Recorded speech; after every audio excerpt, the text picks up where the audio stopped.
बिस्मिल्लाहिर्रहमानिर्रहीम। अस्सलाम वालेकुम नाज़रीन, आप यूट्यूब और फेसबुक चैनल देख रहे हैं। मैं राना उज़ैर हूँ। नाज़रीन, इस वक्त पाकिस्तान की सियासत में खिचड़ी पक रही है, जहाँ पर सिर्फ और सिर्फ एक शख्स इस पूरे निज़ाम के लिए एक बहुत बड़ा मसला बना हुआ है, वो है इमरान अहमद खान न्यासी। उसकी पॉपुलैरिटी को तोड़ने की बेहद कोशिश की गई, उसको रास्ते से हटाने की कोशिश की गई, लेकिन अल्लाह हक है, सच का खुदा है और अल्लाह ताला जिसको चाहे जनाब जिंदगी दे दे, जिसको चाहे इज्जत दे, जिसको चाहे ज़ल्लत दे, वो उसका हक है। लेकिन सबके अंदर कुछ बड़ी खबरें हैं जो लेकर आपकी खिदमत में हाजिर हुआ हूँ। सबसे पहली खबर पर आज हमने बात करनी है कि आप ये सुनते तो थे कि जनाब इलेक्शंस नहीं होंगे और जनरल बाजवा की एक्सटेंशन के बारे में बहुत सारी चीज़ें भी आपके सामने खुलकर आई, लेकिन जनरल आसिम मुनीर नए आर्मी चीफ जो हैं, यानी कि अब तो उनको 1 साल हो चुका है, लेकिन अब जनरल आसिम मुनीर ताहयात आर्मी चीफ, उनको एक बहुत बड़ी ऑफर दे दी गई है और एक नई डील ने बड़ा पिंडोरा बॉक्स इस पाकिस्तानी सियासत में खोल कर रख दिया है। ये ऑफर किसने दी और फिर इस पर जनाब पाकिस्तान की एस्टैब्लिशमेंट का क्या रद्द-ए-अमल है, ये तमाम तर डिटेल्स आपके सामने बमा हकाइक और बमा सबूत रखूंगा। और फिर जनाब दूसरी जानिब DGISI, इनको बदतरीन सजा और चीफ जस्टिस काजी फाइज ईसा और इस वक्त ISI जो है यानी कि फौज जो है वो एक दूसरे के आमने सामने आकर खड़ी हो चुकी है और बहुत सारी चीजें अब जो है वो अब खराबी की जानिब बढ़ेंगी। ये मामला किस जानिब जाएगा, एक और नई जंग शुरू हुई है जिसमें जुडिशरी इस्टेब्लिशमेंट बामुकाबला मिलिट्री इस्टेब्लिशमेंट। और जनाब इस मुल्क में आइन को मुअत्तल कर दिया गया है, इलेक्शंस मनसूख, जनवरी में इलेक्शंस की बात हो रही थी, अब बाकायदा तौर पर इलेक्शन को मुअत्तल करने का जो फैसला हुआ है और इमरजेंसी की खबरें जो हैं वो शहर इक़्तिदार में गर्दिश कर रही हैं। ये मामला क्या है, माजरा क्या है, इस हवाले से तमाम तर डिटेल्स आपके सामने रखूंगा। लेकिन अगर आपने चैनल को सब्सक्राइब नहीं किया, चैनल को सब्सक्राइब कर लें, बेल आइकन को दबा दें, आने वाली तमाम तर अपडेट्स आपकी खिदमत में बर वक्त पेश होती रहें। नाज़रीन, सबसे पहले तो रजीम चेंज ऑपरेशन हुआ, उसमें एक बयानिया बनाया गया कि इमरान खान साहब ने साइफर का झूठा एक कागज का टुकड़ा लहराकर पाकिस्तान में अफरा तफरी फैलाई है।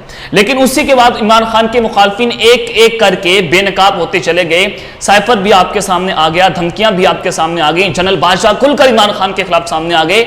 DGISI ने प्रेस कॉन्फ्रेंस कर दी, DGISPR इमरान खान के खिलाफ खुलकर सामने आया, यानी कि फौज का पूरा इदारा जो है वो एक शख्स के खिलाफ जो है वो उन्होंने प्रेस कॉन्फ्रेंस कर दी, धड़ाधड़ प्रेस कॉन्फ्रेंस की। फिर 9 मई भी हुआ जनाब। अब एक और नया पिंडोरा बॉक्स जो है वो तो खुल गया और राना सनाउल्लाह जो है वफाकी वज़ीर दाखिला, और उन्होंने ये दावा किया है कि साबिक army chief general retired Qamar Javed बादशाह की मुद्दत मुलासत में तो सी की जो हमायत है, नून लीग ने हमायत की थी, उस हवाले से उन्होंने कहा इंकशाफ किया है।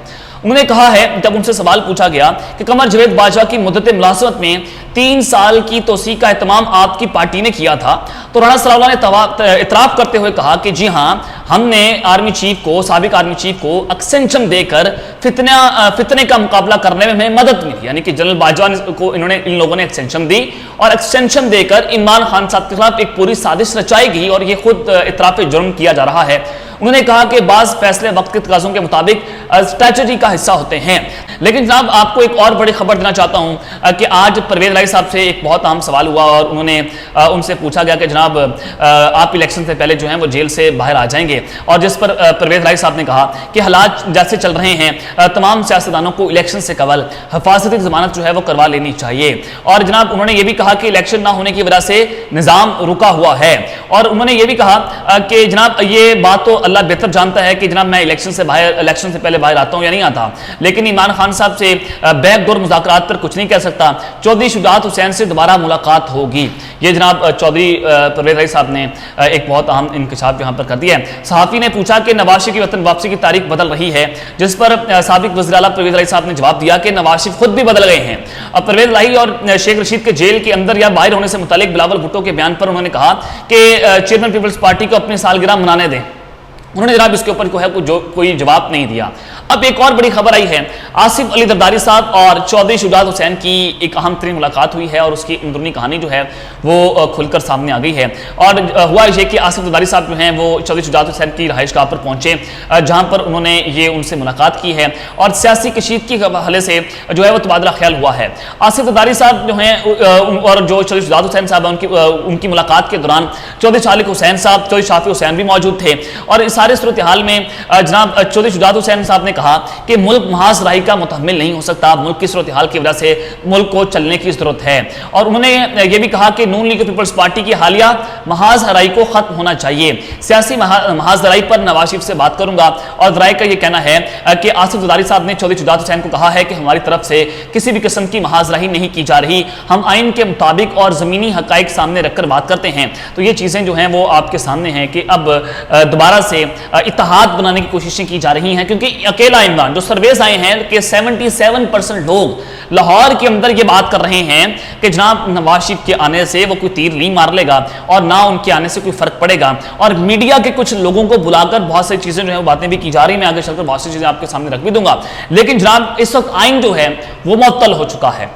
मैं आपको एक बहुत बड़ी खबर देना चाहता हूं। खबर है कि मुल्क में आइन मुअत्तल हो गया है और इलेक्शन जो जनवरी में ऐलान किया, इलेक्शन कमीशन ऑफ पाकिस्तान ने तारीख नहीं दी, महीने का ऐलान किया है, तो अब इलेक्शन को मनसूख करने का एक पूरा प्लान तैयार कर लिया गया है और मुल्क में इमरजेंसी नाफिज कर दी गई है।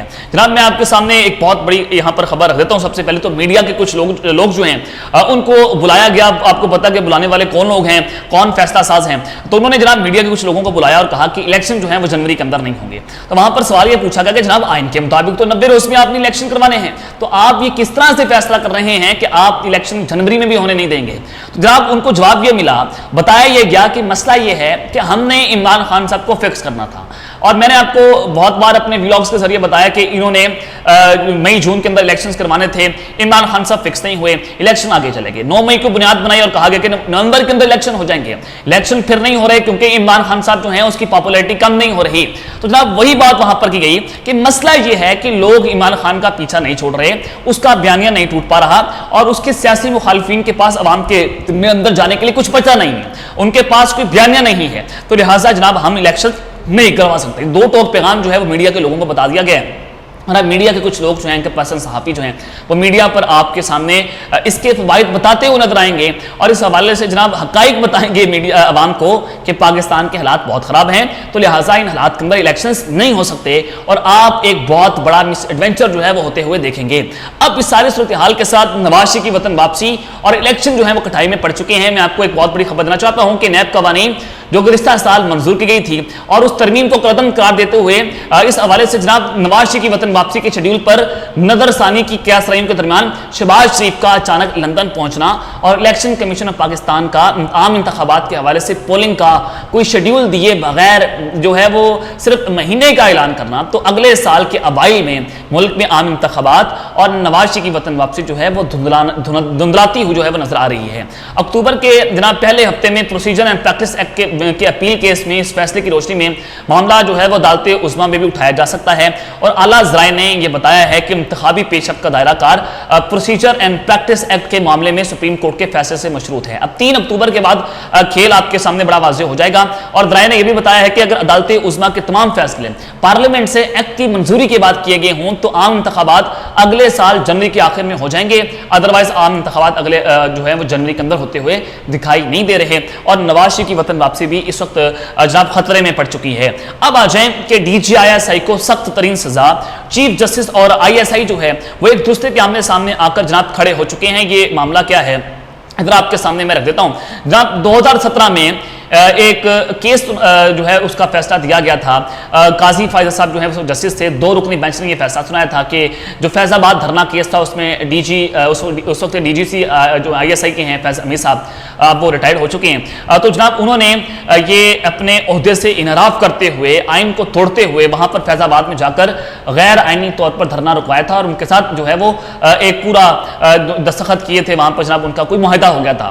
तो उसके ऊपर जनाब काजी फायजा साहब ने अदारे से ये अपील की थी कि जनाब ऐसे फौजी अफसरान जो हैं उनके खिलाफ कार्रवाई होनी चाहिए जो आइन को तोड़ते हुए अवामी जो लोग हैं उनके पास जाते हैं, उनसे मुआहदे करते हैं कि जनाब आप धरना खत्म कर दें। ये सीधा साधा जो है वो सियासत के अंदर मुदाखलत है।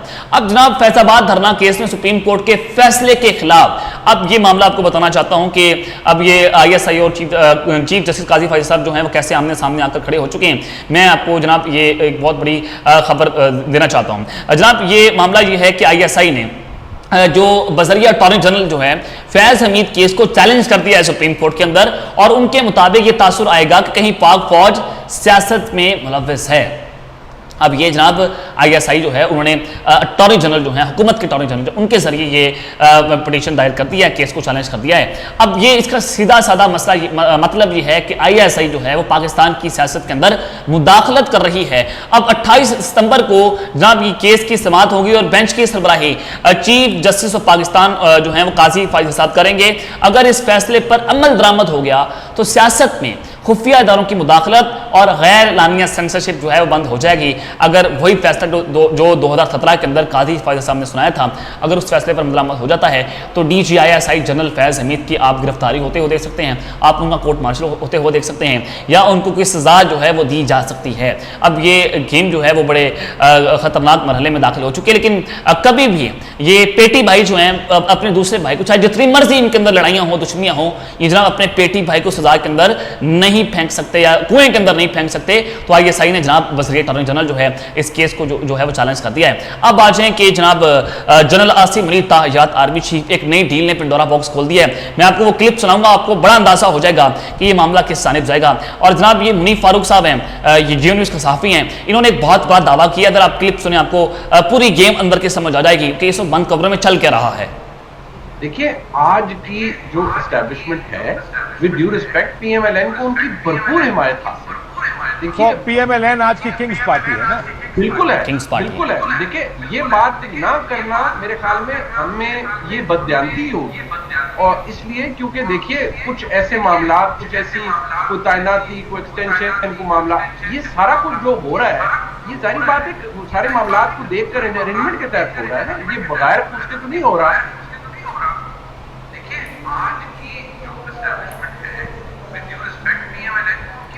जनाब ये आपने मुनीफ फारूक साहब का एक क्लिप सुन लिया, लेकिन आपने अगर आप इनके पूरे एक एनालिसिस के ऊपर नजर दौड़ाएं तो आपको अंदाजा हो जाएगा कि नून लीग की इस्टेब्लिशमेंट के साथ एक ताकतवर शख्सियत के साथ डील हो चुकी है और इस्टेब्लिशमेंट नून लीग का साथ दे रही है। और साथ उन्होंने बात की कि एक्सटेंशन की ऑफर्स जो हैं आगे पीछे हो रही हैं, यानी कि आप हमें हुकूमत में लाएं और हम आपको अगले 3 साल के बाद मजीद एक्सटेंशन दे देंगे। और ये सारा कुछ अदले का बदला, टिट फॉर टैट। और एक्सटेंशन की बात चल रही है कि जनरल आसिम मनीर साहब जो है उनको भी एक्सटेंशन मिल जाएगी। तो मुनीफ फारूक साहब ने बड़े ढके छुपे अल्फाज में ये बता दिया है कि अब अगला मामला क्या होगा। और पीएमएलएन जो है वो इस वक्त की किंग पार्टी है, लेकिन मसला सिर्फ नवाज शरीफ का है, वो प्राइम मिनिस्टर बना चाहते हैं और ये सारा ग्राउंड जो है वो शहबाज शरीफ के लिए तैयार किया जा रहा है। तब तक के लेते हैं, अपना ख्याल रखिएगा और इस चैनल का अपना ख्याल रखना। लाने के बाद पाकिस्तान जिंदाबाद।